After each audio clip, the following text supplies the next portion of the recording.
nous donne plus envie à nos lecteurs. Supposons, est-ce que nous n'avons pas de lecteurs ou nous n'avons pas d'écrivains? Dieu merci, nous avons un grand nombre d'écrivains qui publient chaque année.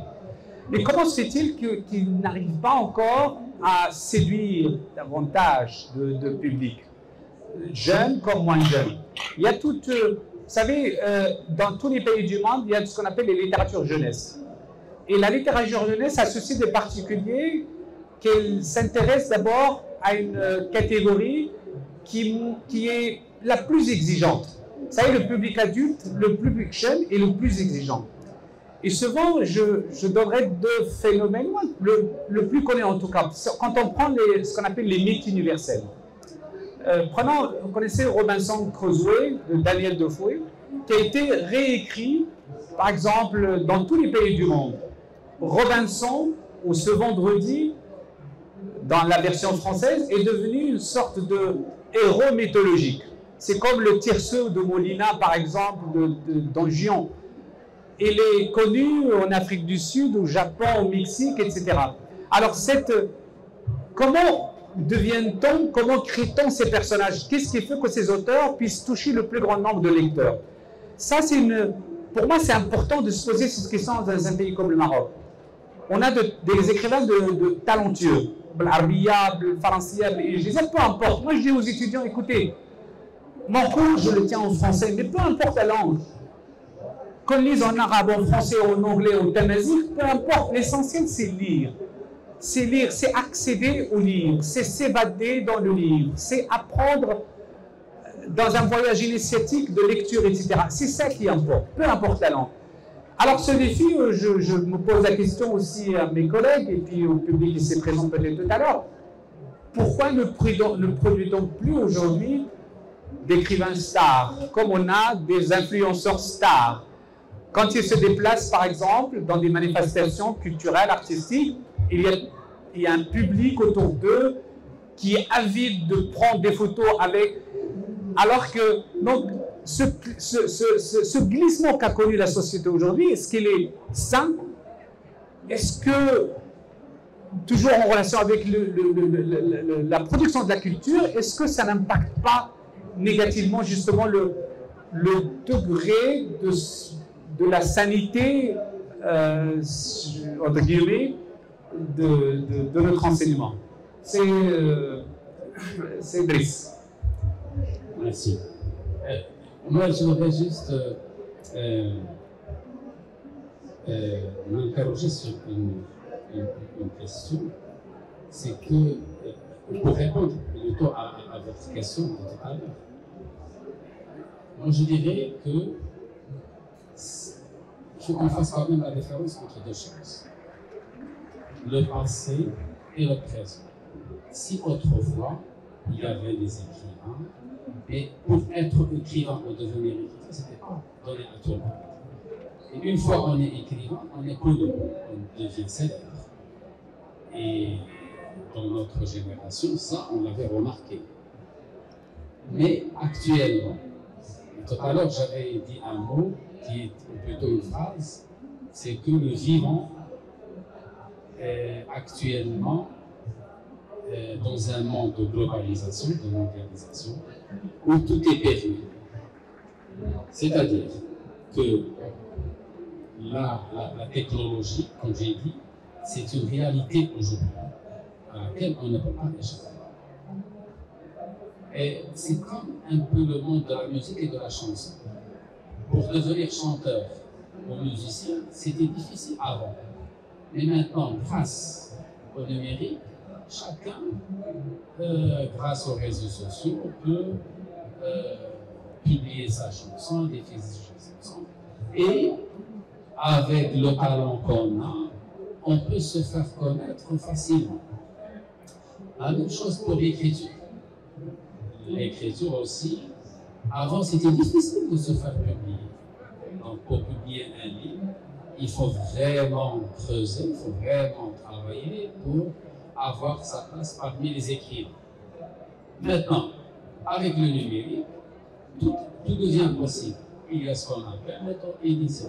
Et vous pouvez écrire et vous pouvez diffuser votre livre gratuitement. Quand via Amazon, via beaucoup de sites. Et si vraiment on a les compétences d'écriture, on pourrait devenir célèbre, on pourrait être lu dans le monde entier. Donc, pour résumer, normalement, il faut qu'on fasse la différence entre deux choses, entre les différentes générations.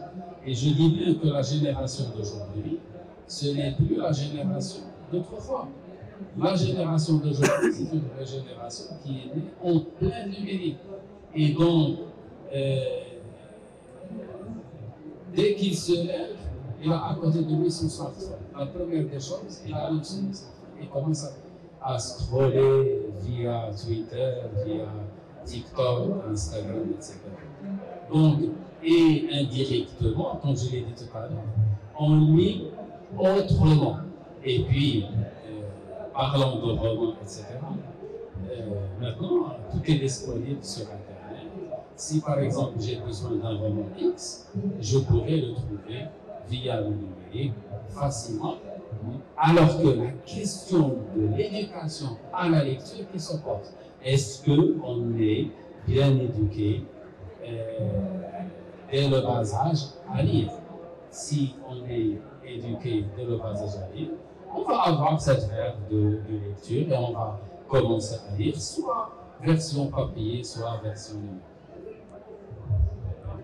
C'est vrai, aujourd'hui c'est plus facile de devenir artiste, écrivain, etc.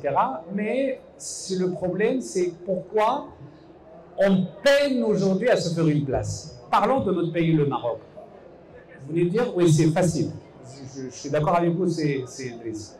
Mais le problème pour moi, le grand écrivain, moi il y a des grands auteurs qui ne me disent rien. Par exemple, j'ai essayé de lire Proust. Proust est un grand écrivain, je ne suis rien pour juger Proust. Proust, il est connu, il est dans le panthéon des grands écrivains. Mais moi, ce n'est pas un écrivain qui me parle. Mais il y a des petits auteurs qui m'enchantent, qui me fascinent, qui me blessent, qui me meurtrissent, et qui m'enchantent, et qui m'interpellent, mais qui ne sont pas très connus. Ce n'est pas forcément suivre un peu la tendance, l'air du temps, parce que tel ou tel écrivain. Déjà, c'est quand on est passionné de lecture, et je reviens justement à cette envie qu'on doit inculquer aux enfants très jeunes. Quand on aime un livre, quand on aime lire, quand on ne se pose pas la question de la grandeur de l'auteur. Je pense que chaque écrivain parle à ses lecteurs. Et d'ailleurs, un livre n'a de vie quand elle est lue. Quand elle est publiée, elle revit quand elle est lue, quand le livre est relu. C'est ça, sinon c'est un être exsangue. Et je ne sais pas qui l'a comparé à le livre comme ce vol du vampire, c'est-à-dire qui se nourrit de ce lecteur. Le livre n'a pas un seul écrivain. Il a plusieurs écrivains. Il y a l'écrivain qui l'a publié, mais il y a aussi ces différents écrivains qui l'ont lu, qui le lisent et qui le liront. Et qui vont participer à ce que j'appelle une co-création. C'est-à-dire, quand vous lisez, et c'est ça que nous devons chercher à partager, c'est quand on lit, on devient co-créateur. C'est-à-dire, on est dans la co-création du même livre, parce qu'il n'appartient plus à son auteur. Ça dépend ce qu'on en fait. Et même parfois dans l'interprétation, dans ces terminologiques, souvent, certains grands écrivains doivent leur succès au fait d'être mal compris. Quand on les critique, on savent un peu plus. Quand vous discutez avec des écrivains, ils vous disent « moi, je n'ai pas pensé à ça du tout ». Donc c'est cette co-création, cet écrivain au second degré que devient justement le lecteur qui est impatient. Et c'est ça que nous devons travailler dès le jeune âge pour, inoculer ce virus dans cette ère des virus nocifs. Ce virus, en moi, il est utile pour les autres. Moi, je pense, je vais ouvrir le débat pour que le public, on a encore 10 minutes, je pense, pour le public, pour partager un peu vos idées. Comme on n'est pas nombreux, je commencerai par Abdillah, après Zandé, je donne la parole. Je crois qu'il faut lier le problème au plaisir de chaque génération. La génération d'aujourd'hui, elle a un plaisir particulier. Même dans le plaisir, il s'ennuie. Alors, est-ce que vous voyez quand même qu'on peut lire son plaisir? Il y a deux sortes de lecture. Il y a la lecture par obligation, mais il y a la lecture par plaisir. Roland Barthes, il a dit que le rapport entre le livre doit être quasi érotique. Est-ce que vous croyez que la génération d'aujourd'hui, elle lit dans le plaisir? Et puis, il y a un autre point très intéressant. La génération d'aujourd'hui, elle a besoin du goût de l'effort. Il y a un vrai problème. Il n'y a pas cet effort, ils ont un rythme catastrophique. Ils veulent le tout à la va-vite, alors que la lecture, qu'on ne veuille pas, c'est un exercice difficile, qui demande un effort. Abdrahim a parlé de Proust. Alors pour lire Proust, il faut avoir les Indiennes, La recherche du temps perdu, les Rougon-Macquart de Zola, ou la comédie humaine de Balzac, c'est pas facile. Un autre point sur lequel j'aimerais bien rebondir. Le livre, qu'on ne le veuille pas, il y a un rapport physique. Foucault, il a parlé de ça. Jahid, il faut sentir le livre physiquement. Et je crois que ce n'est pas le problème du livre numérique ou en papier. Je crois qu'il faut quand même voir là où se trouve le plaisir.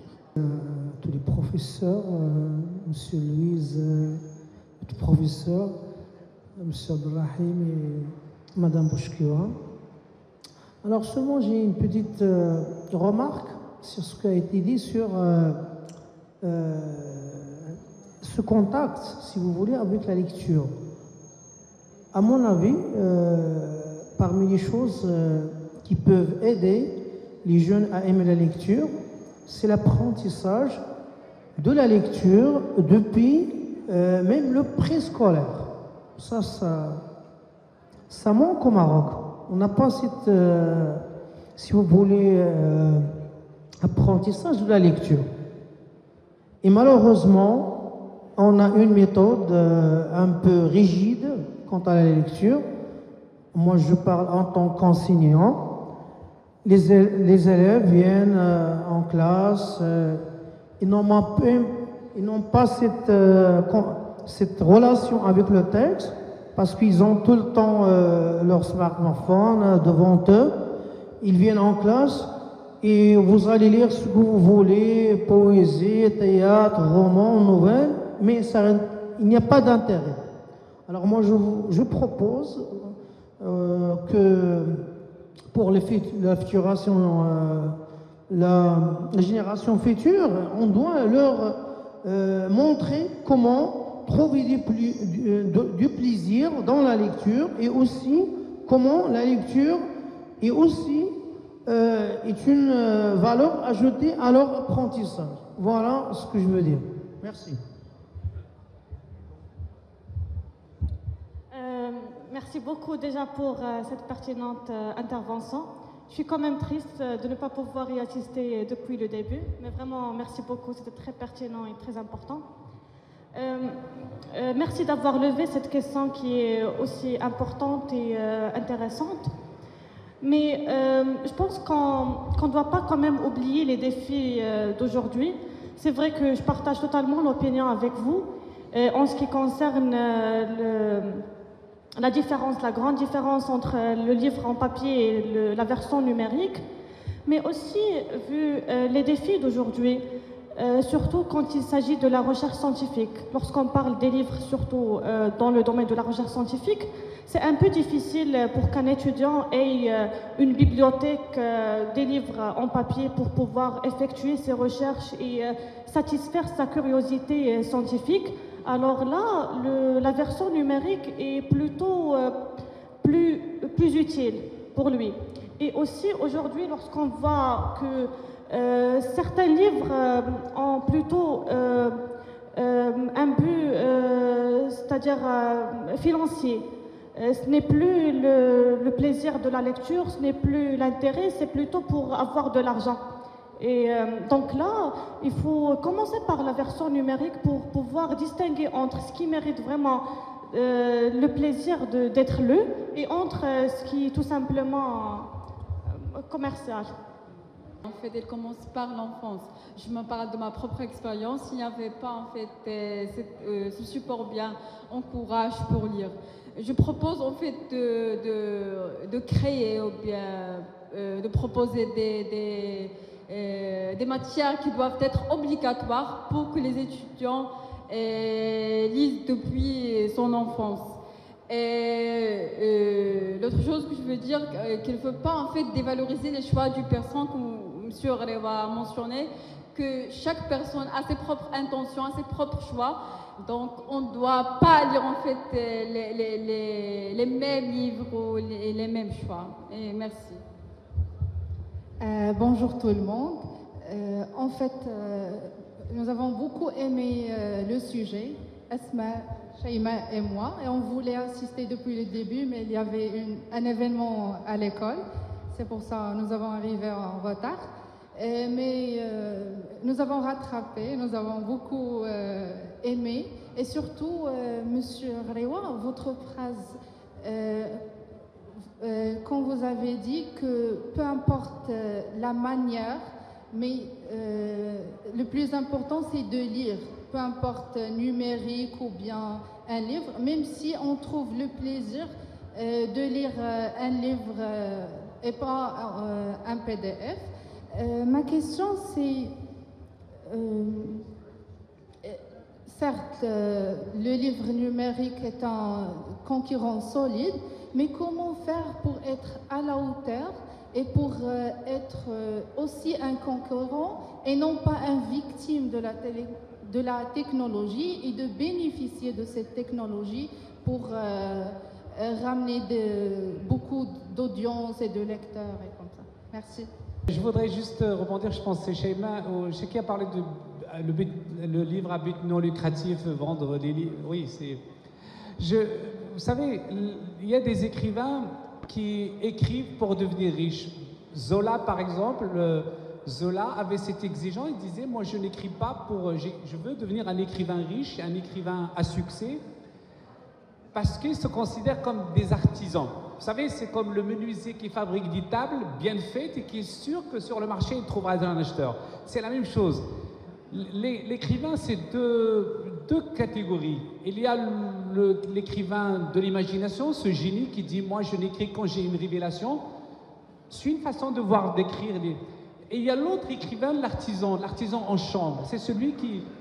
C'est pour ça que je parle de Zola. Il n'y a pas que Zola. Beaucoup d'écrivains, ils disent « je veux écrire parce que je veux devenir célèbre, connu, riche ». Il y avait une concurrence dans ce... Et c'est deux philosophies différentes. Mais peu importe. Évidemment, comme tout créateur dans le sens un peu large, c'est-à-dire le producteur de la culture, on a le droit de devenir... Moi, je suis content quand un écrivain gagne beaucoup d'argent en vendant des livres. Quelle est la différence? Et parfois, il y a des gens qui gagnent beaucoup d'argent en postant juste des photos. Moi, je suis plutôt heureux pour quelqu'un qui a produit du savoir. Donc, devenir riche... D'ailleurs, Voltaire, on a eu cette année, je vous ai parlé avec le semestre 6 de traité sur la tolérance de Voltaire. Voltaire était, dans la concurrence avec Rousseau, Voltaire était devenu très très riche. C'est quelqu'un qui a investi dans son savoir, il en a fait une industrie avant l'heure et qui est devenu comment dire, c'était, je dirais pas un milliardaire, parmi les plus riches de son époque grâce à ses livres. Et c'était des 20-30 000 exemplaires à son époque, ce qui était au XVIIIe siècle. Je donnerai, je pense qu'on avait programmé pour 1 heure. Voilà, je donne la parole. Au contraire.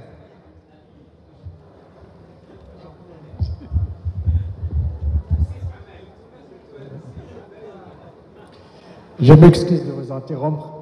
Bon, c'est un sujet très passionnant. Moi, l'idée, je suis un fan du format papier parce que le format papier, on peut interagir, on peut écrire des annotations, des émotions, on interagit avec le livre, ce que le format numérique ne permet pas. Moi, mon souci actuellement, c'est la mouvance écologique qui militent pour le zéro papier. Est-ce que ce n'est pas un danger pour le format papier? D'ailleurs, on voit dans les plateformes des éditeurs, toujours on trouve maintenant pour l'acquisition et le format. Voilà. Je ne sais pas ce que vous en pensez. Voilà, merci. C'est le Gourari et c'est un plaisir de vous revoir. Mais effectivement, le défi aujourd'hui, la fibre écologique de notre ami le Gourari, il a raison. Moi, je pense qu'aujourd'hui, il y a le recyclage, il faut qu'on innove en matière justement de production. Si déjà on lit aujourd'hui, malgré... Il y a beaucoup de pertes dans tous les domaines. Finissons d'abord avec le côté nocif du nucléaire, du reste, et après on passera au livre et je vous l'accorde. Merci, c'est le Gourari. Donc je donne la parole à mes collègues pour un dernier mot et puis on essaiera de... Madame? Oui, on essaiera d'être bref, bien que le sujet est en train de prendre de l'envergure dans nos cœurs et nos têtes. Je vais réagir à votre point de vue. C'est vrai que la relation au livre est une relation, moi je dirais sensationnelle, je n'irai pas jusqu'à dire charnelle, mais c'est surtout une quête de sens. Un bon écrivain, c'est quelqu'un qui va partager du sens. Et dès que... je vais donner l'exemple du Petit Prince, de Saint-Exupéry. Hein. C'est vraiment le livre magique que je lirai une centaine de fois et jamais je n'en aurai assez. Je donnerai l'exemple de Victor Hugo. Que tout le monde peut lire, alors que la leçon, la morale, le traitement philosophique, aussi simple soit-il, aussi la langue est simple et tout le monde peut l'aborder, même un francophone débutant, et aussi le traitement de la chose est grandiose, et que si on lit Victor Hugo, on n'a jamais cessé de lire. Et donc, le plaisir, oui, le plaisir, voire la motivation. Et comme je suis quelqu'un qui s'intéresse beaucoup à la recherche en motivation, surtout d'un point de vue psychologique, je dirais que c'est un grand défi que de créer, que de déclencher la motivation chez les jeunes de 2010 et après, c'est vraiment un grand défi et je tirerai le chapeau aux parents qui vont réussir dans cette tâche.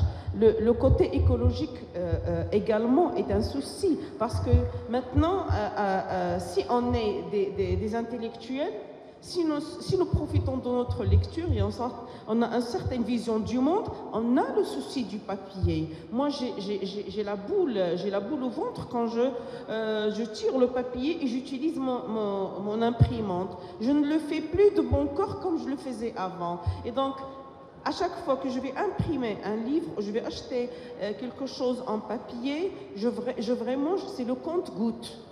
Même si personne ne me contrôle, mais il y a l'autocontrôle. Donc, il faut vraiment faire la part des choses. Il faut chercher l'équilibre. Et en cherchant l'équilibre, je crois que c'est là où l'on va trouver notre bonheur. Merci, professeur. Mais c'est vrai, l'écologique, c'est un luxe dans les pays comme les nôtres. C'est une culture qui commence à arriver, et tant mieux. Parce qu'on n'a pas ces soucis, vous connaissez un peu la culture qui est la nôtre malheureusement. On a vu l'expérience avec le méca, zéro méca, ça n'a pas marché. C'est le cadet des soucis, hein, donc les gens ils sont encore dans le quotidien, c'est malheureux, mais ça viendra avec le temps. La parole, c'est... Alors, je voudrais juste répondre à la question du monsieur qui avait parlé qui est fan du livre physique. Alors, pour ce qui est, vous avez évoqué la question de l'interactivité ou de l'interaction. Voilà, donc, même pour le livre numérique, il y a de l'interaction, de l'interactivité. C'est-à-dire, il y a la possibilité d'annotation. On peut annoter également dans le livre numérique.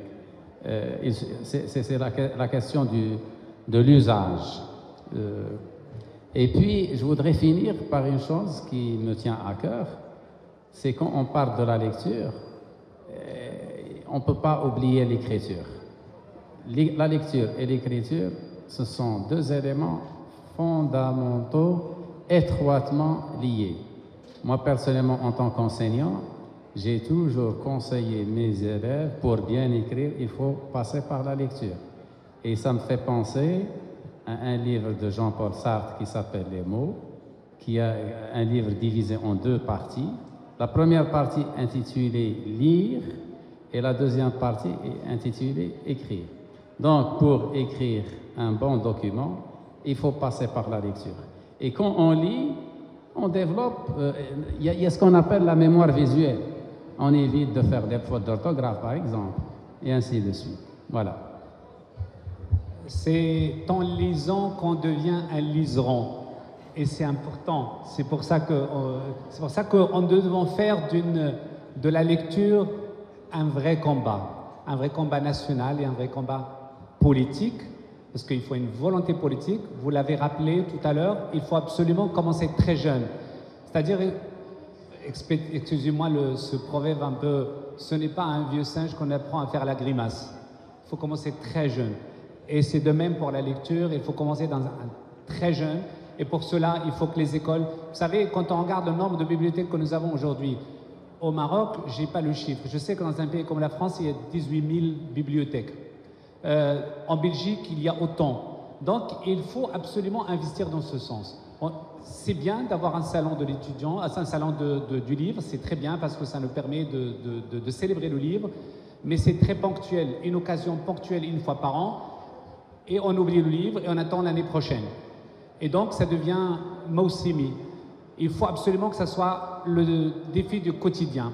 Sur ce, je remercie l'assistance, le public ici présent pour leur écoute active, pour leur patience aussi et pour leur réaction. Je remercie l'équipe de la bibliothèque, tous les fonctionnaires qui veillent justement sur le bon déroulement de ces conférences.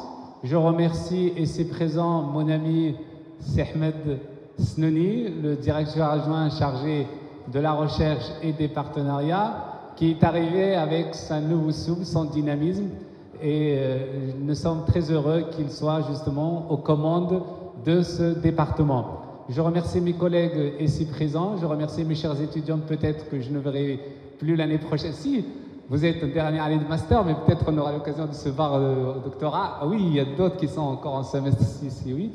Et je remercie mes collègues, Driss Louise qui a fait le déplacement de Knetra pour sa générosité, son temps et les réflexions qu'il a partagées avec nous. Et évidemment, je remercie Madame Bouchkiwa Zahra, que j'ai le plaisir de faire connaissance aujourd'hui et que j'ai apprécié. J'ai écouté avec beaucoup d'intérêt. J'espère qu'on aura l'occasion de nous retrouver sur un autre plateau, sur une autre tribune pas l'année prochaine, le salon prochain, mais peut-être dans les plus brefs délais. Merci à vous et à bientôt.